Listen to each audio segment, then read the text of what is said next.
AUVSI Xponential is taking place in Denver this week. This morning, the keynote sessions kicked off, including a conversation on cybersecurity issues with AUVSI's Chief Advocacy Officer Michael Robbins and Tobias Whitney, VP of Strategy and Policy at Fortress Information Security. Cybersecurity for drones is a critical topic in the drone industry today.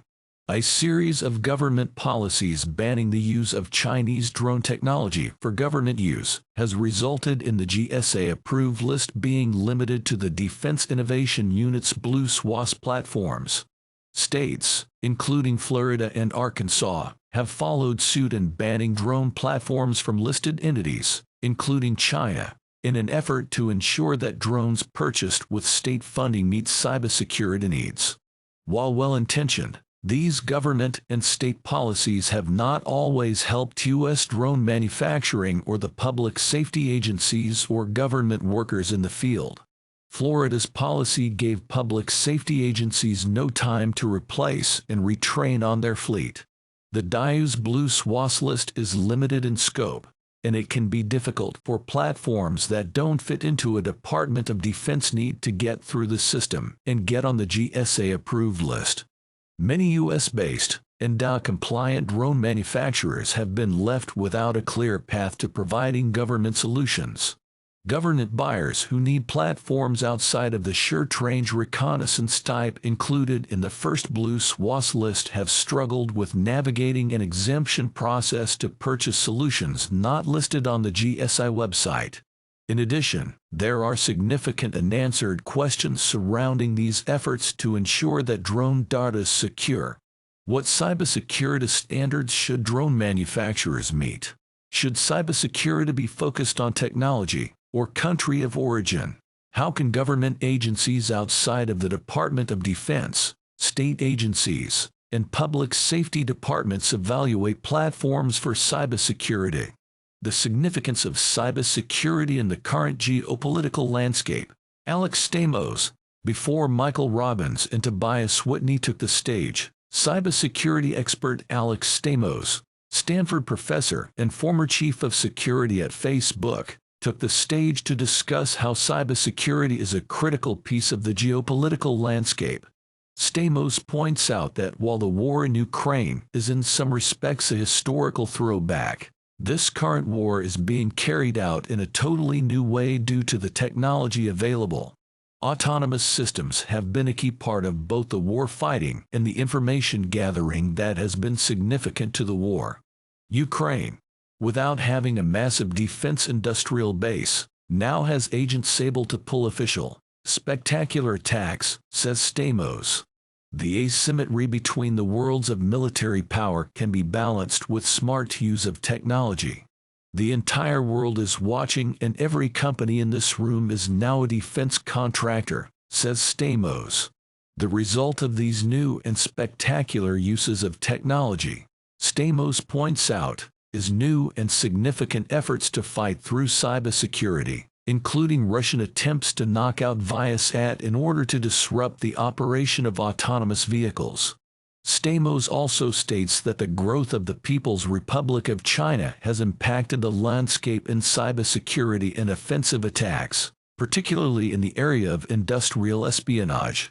Whatever your business is, you have a competitor in China, says Stamos, who believes that the PRC allows hacking as a legitimate tool of competition. There are people whose job it is, all day long, to work on hacking into U.S. companies, says Stamos. In addition to corporate intellectual property theft, Stamos says that the People's Liberation Army PLA has placed significant resources towards hacking and cyber attacks. Given that backdrop, Stamos feels that U.S.-based companies must be concerned about cyber attacks and cybersecurity. In his view, recent efforts to protect government and public agencies from possible Chinese cyber attacks and intellectual theft are critical. Cybersecurity is like the weather, says Stamos. You know that climate change exists, but you don't know when a fire or a flood is going to happen. The level of risk in certain industries is ramping up and up and up. That doesn't mean you are going to get hit tomorrow, but it's something that you have to keep in mind. Cybersecurity in the drone industry. Michael Robbins, Tobias Whitney. AUVSI has recently developed an initiative to try and fill the gaps left by the Blue sUAS program, with a program they've called Green UAS, or AUVSI's Trusted Cyber. Today, Michael Robbins and Tobias Whitney discussed how the Trusted Cyber program works and what it offers the industry. It is important for us as an industry to try to stay ahead of the threat and ahead of impending government regulations, says Robbins. While safety has always been the focus of the drone industry, Robbins says that it is time for the concept of security to be elevated. That threat is urgent and is very real. Whitney has been instrumental in developing the specific protocols that go into the program. There is a blueprint for what we're trying to do here, says Whitney. We've looked all across industries for the best practices. We want people to know when they purchase a drone, they are meeting security standards and best practices across many different industries.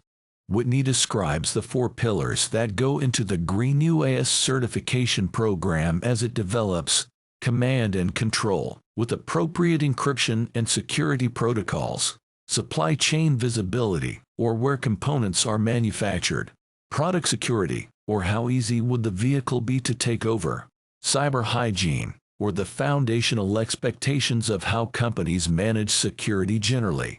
Customers can be certified appropriately on the aspects that are most significant to their businesses. We don't assume that we know what's best, Robbins says. We're taking input from all over the industry.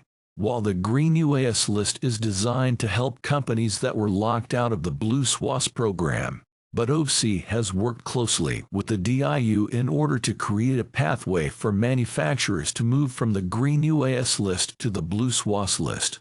Robbins points out that they have gotten some pushback from the industry, as some feel that the program is not necessary in advance of specific government regulations. That's not necessarily the case. He says when you talk to your customers, you find this is what they are looking for.